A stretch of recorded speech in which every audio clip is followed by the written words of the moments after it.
नमस्कार. सादर करीत आहोत ठाणे वार्ता. ठळक घडामोडी. स्वच्छतागृहाला कुलूप लावून ठाणेकरांची गैरसोय. जाहिरात कंपनीवर कारवाई करण्याच्या मागणीसाठी उपायुक्तांना मनसेचं निवेदन. विद्यार्थ्यांच्या सुरक्षित आरोग्यासाठी सिंघानिया स्कूल कटिबद्ध. आणि ठाणे मध्यवर्ती कारागृहात सुरू असलेल्या संग्रहालयाच्या कामाची आमदार संजय केळकर यांनी केली पाहणी. आम्हाला फेसबुक आणि यूट्यूब चॅनलवर फॉलो करायला मात्र विसरू नका. तर पाहूया ठळक घडामोडी विस्तृतपणे, पण काही क्षणातच.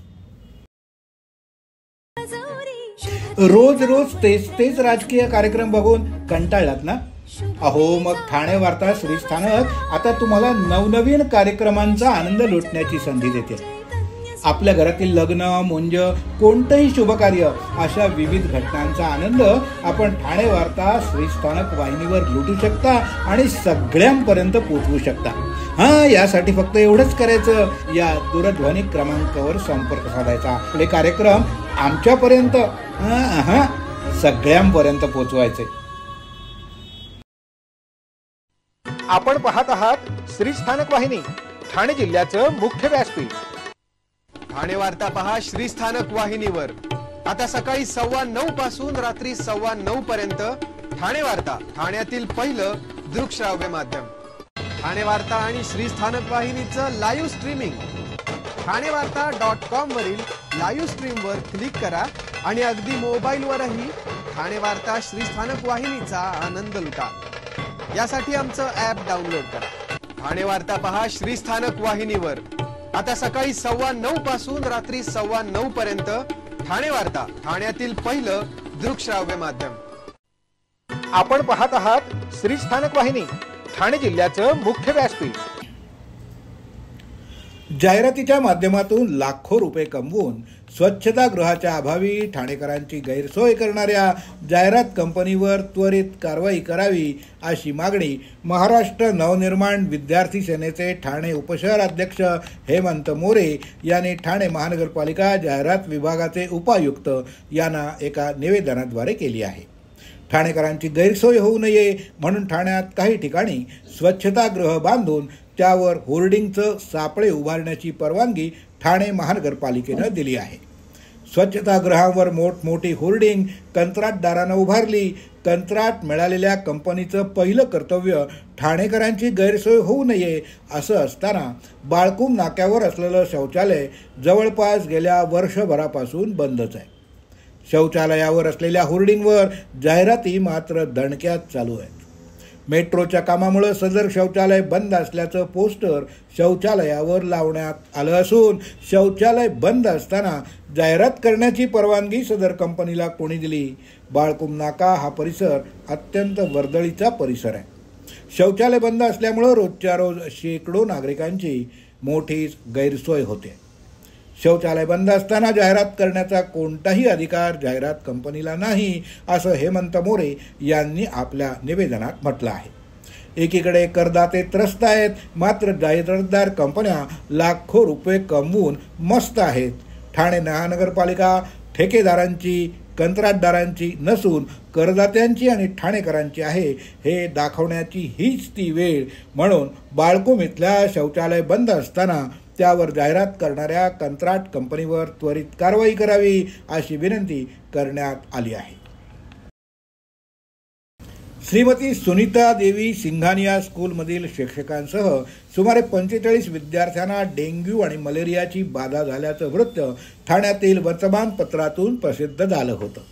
सिंघानिया शाळेच्या व्यवस्थापनानं या वृत्ताचा इन्कार केला असून शाळेतील सर्व विद्यार्थी, शिक्षक सुरक्षित असून त्यांना कुठल्याही रोगाची किंवा आजाराची बाधा झाली नसल्याचं सिंघानिया स्कूलच्या शिक्षण संचालिका रेवती श्रीनिवासन यांनी स्पष्ट केलं. या संदर्भात रेवती श्रीनिवासन म्हणाल्या, विद्यार्थी आणि शिक्षक यांच्या सुरक्षिततेच्या दृष्टीनं शाळेनं सर्व प्रकारच्या उपाययोजना केल्या आहेत. ठाणे महानगरपालिकेच्या आरोग्य विभागानं संपूर्ण शाळेची तपासणी केली. त्यात त्यांना डासांच्या उत्पत्ती किंवा पैदाशीच्या जागा सापडलेल्या नाहीत. तरीसुद्धा खबरदारी म्हणून शाळेत सर्वत्र मच्छर मारणारी धूर फवारणी करण्यात आली.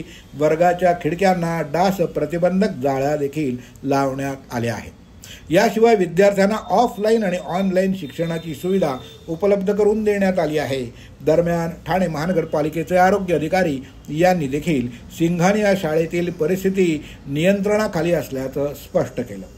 आरोग्य विभागानं संपूर्ण शाळेची तपासणी केली असून त्यात डास उत्पत्तीच्या जागा मिळाल्या नाहीत, पण तरीसुद्धा पाणी साठून राहील. इतर अनावश्यक कचरा हटवण्यासाठी शाळा व्यवस्थापनाला सांगण्यात आलं आहे. महिला खेळाडूंच्या सुरक्षिततेसाठी बांधण्यात आलेली चेंजिंग रूम कोणतीही पूर्वसूचना न देता आकसबुद्धीनं तोडण्याचं काम ठाणे महानगरपालिकेनं केलं आहे. आता उच्च न्यायालयाच्या निकालानंतर महानगरपालिका स्पोर्टिंग क्लब कमिटीचं झालेलं नुकसान भरून देणार का, असा सवाल 101 वर्ष पूर्ण करणाऱ्या स्पोर्टिंग क्लब कमिटीच्या पदाधिकाऱ्यांनी केला आहे. सोमवार 16 जून रोजी ठाणे महानगरपालिकेच्या अतिक्रमण विभागानं खेळाडूंच्या सोयीसाठी बांधण्यात आलेली चेंजिंग रूम, इंडोर खेळपट्टी तोडून टाकली. वास्तविक पाहता अनधिकृत बांधकामं तोडताना 2 दिवसांची नोटीस दिली जाते, पण कुठलीही नोटीस न देता ही तोडक कारवाई केल्याचा आरोप स्पोर्टिंगचे सचिव दिलीप धुमाळ यांनी केला. दिलीप धुमाळ हे म्हणाले की स्पोर्टिंगनं बांधलेल्या चेंजिंग रूम आणि इतर गोष्टींसाठी महानगरपालिकेनं 12 सप्टेंबर 2022 रोजी एक नोटीस पाठवली होती, पण त्यानंतर त्यांनी कसलीही कारवाई केली नाही. पण एका न्यायालयीन प्रकरणात आज 17 जून रोजी अंतिम सुनावणी आणि निकाल अपेक्षित असल्याचं सांगून 1 दिवस कारवाई पुढे ढकलण्याची विनंती करून सुद्धा हे बांधकाम 16 जून रोजीच तोडण्यात आलं. उच्च न्यायालयात दाखल करण्यात आलेल्या एका जनहित याचिकेवर 9 जून रोजी झालेल्या सुनावणी दरम्यान 17 जून रोजी अंतिम सुनावणी घेण्याचे निर्देश देण्यात आले होते. त्यामुळं या प्रकरणात उच्च न्यायालयाचा निकाल येईपर्यंत थांबावं अशी विनंती स्पोर्टिंगच्या पदाधिकाऱ्यांनी केली होती. आज या प्रकरणात उच्च न्यायालयानं स्पोर्टिंग क्लब कमिटीच्या बाजूनं निकाल दिला असल्याचं धुमाळ यांनी सांगितलं.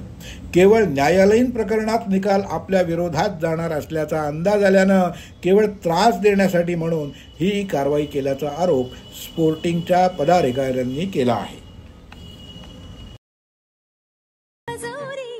रोज रोज तेच राजकीय कार्यक्रम बघून कंटाळलात ना? अहो, मग ठाणे वार्ता श्रीस्थानक आता तुम्हाला नवनवीन कार्यक्रमांचा आनंद लुटण्याची संधी देते.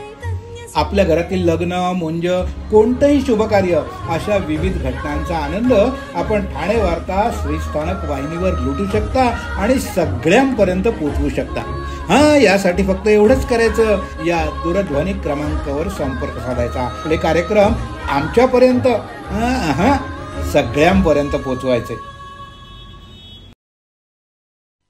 आपण पाहत आहात श्रीस्थानक वाहिनी, ठाणे जिल्ह्याचं मुख्य व्यासपीठ. ठाणे वार्ता पहा श्रीस्थानक वाहिनीवर. आता सकाळी 9:15 पासून रात्री 9:15 पर्यंत ठाणे वार्ता, ठाण्यातील पहिलं दृकश्राव्य माध्यम. ठाणे वार्ता आणि श्रीस्थानक वाहिनीचं लाईव्ह स्ट्रीमिंग ठाणेवार्ता.com वरील लाईव्ह स्ट्रीमवर क्लिक करा आणि अगदी मोबाईलवरही ठाणे वार्ता श्रीस्थानक वाहिनीचा आनंद लुटा. यासाठी आमचं ॲप डाउनलोड करा. ठाणे वार्ता पहा श्रीस्थानक वाहिनीवर. आता सकाळी 9:15 पासून रात्री 9:15 पर्यंत ठाणे वार्ता, ठाण्यातील पहिलं दृकश्राव्य माध्यम. आपण पाहत आहात श्रीस्थानक वाहिनी, ठाणे जिल्ह्याचं मुख्य व्यासपीठ. आमदार संजय केळकर यांच्या पुढाकारानं आणि त्यांच्या संकल्पनेतून ठाणे कारागृहात तिथल्या क्रांतिकारकांच्या संदर्भातील संग्रहालय लवकरच उभं राहणार असून ते दिवाळीपर्यंत सर्वांसाठी खुलं होईल, अशी माहिती आमदार केळकर यांनी दिली. त्याने आज तज्ज्ञांसोबत कारागृहात जाऊन या संग्रहालयाची पाहणी केली. आवश्यक त्या सूचना संबंधित अधिकाऱ्यांना दिल्या. या संग्रहालयाच्या निमित्तानं ठाणे कारागृहाचा इतिहास पुन्हा एकदा ठाणेकरांना अनुभवता येणार आहे. इतिहास अभ्यासक मकरंद जोशी यांनी इतिहास संदर्भातील माहिती पुरवली आहे. शिल्पकार वर्षा रेड्डी या शिल्पकला साकारतायत. इतिहास संशोधक पांडुरंग बलकवडे यांचं देखील मार्गदर्शन त्यांना मिळत आहे. मंगळवारी आमदार केळकर यांनी इतिहास अभ्यासक मकरंद जोशी, शिल्पकार वर्षा रेड्डी आणि प्रज्ञा म्हात्रे यांच्यासह जाऊन संग्रहालयाच्या कामाची पाहणी केली. यात 1737 ते 1947 या काळात ठाणे मुक्तीसंग्रामचा इतिहासासंदर्भात शिल्पकला तयार करण्याचं काम सुरू आहे. त्या कामाच्या पाहणीबरोबरच ठाणे कला रसिकांना प्रवेश कुठून द्यायचा, चौथऱ्यावर क्रांतिकारकांची शिल्प कशी उभारायची या संदर्भात कारागृह अधीक्षक राणी भोसले आणि संबंधित अधिकाऱ्यांसोबत चर्चा करण्यात आली।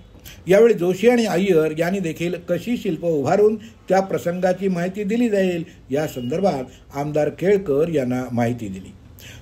लवकरच हे कार्य पूर्ण होण्याच्या मार्गावर आहे। यासाठी आमदार केळकर यांच्या आमदार निधी आणि जिल्हा नियोजन समितीचा निधी यातून हे संग्रहालय उभारलं जात आहे।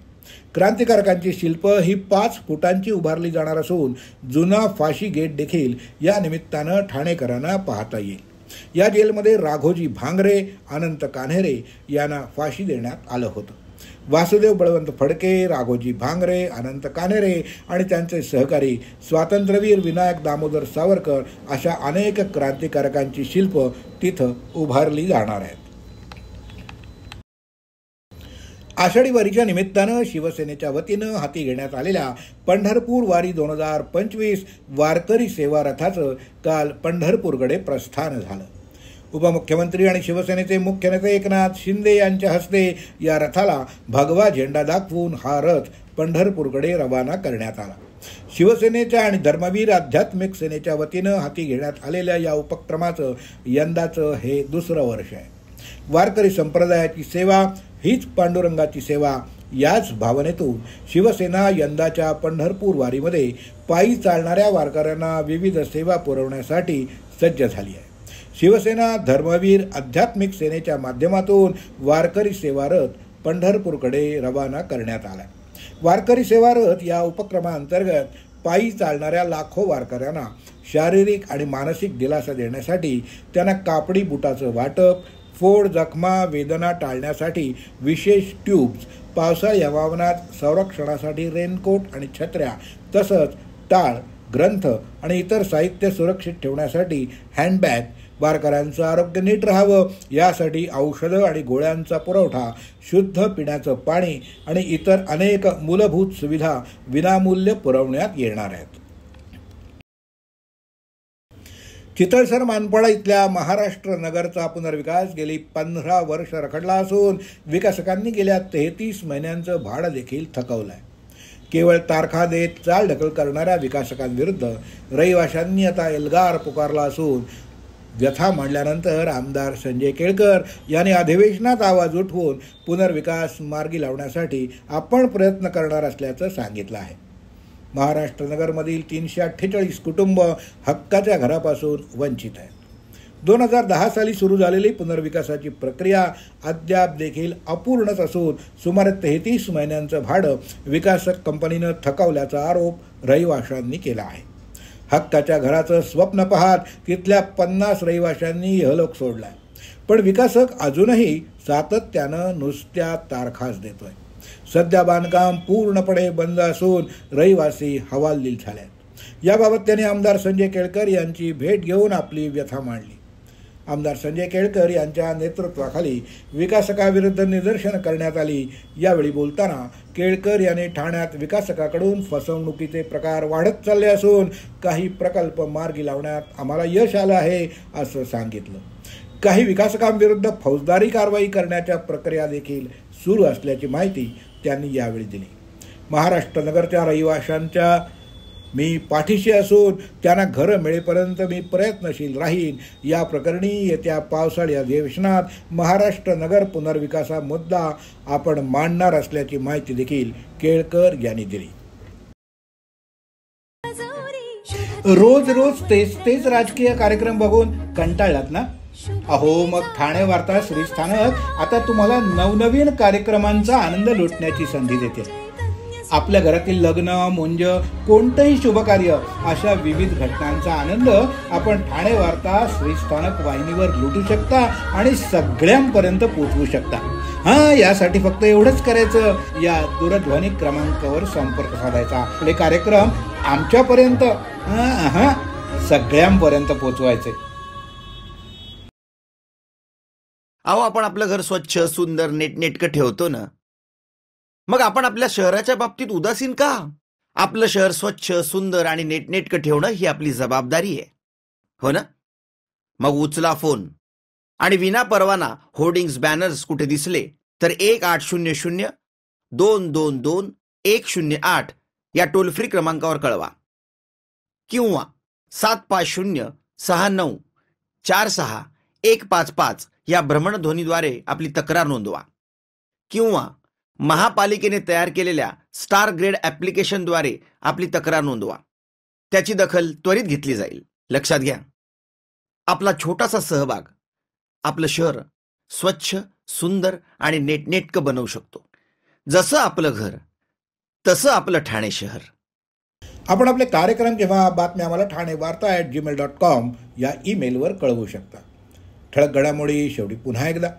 स्वच्छतागृहाला कुलूप लावून ठाणेकरांची गैरसोय.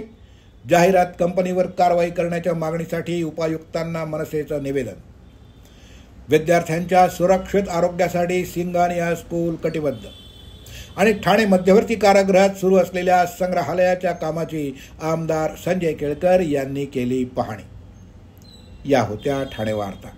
आपली एखादी बातमी बघायची राहून गेली असेल तर आपण ठाणेवार्ता.in या आमच्या संकेतस्थळाला किंवा आमच्या फेसबुक पेज तसंच यूट्यूब चॅनलला अवश्य भेट द्या. तर मग पुन्हा भेटूया पुढल्या बातमीपत्रात, फक्त श्री स्थानक वाहिनीवर. धन्यवाद.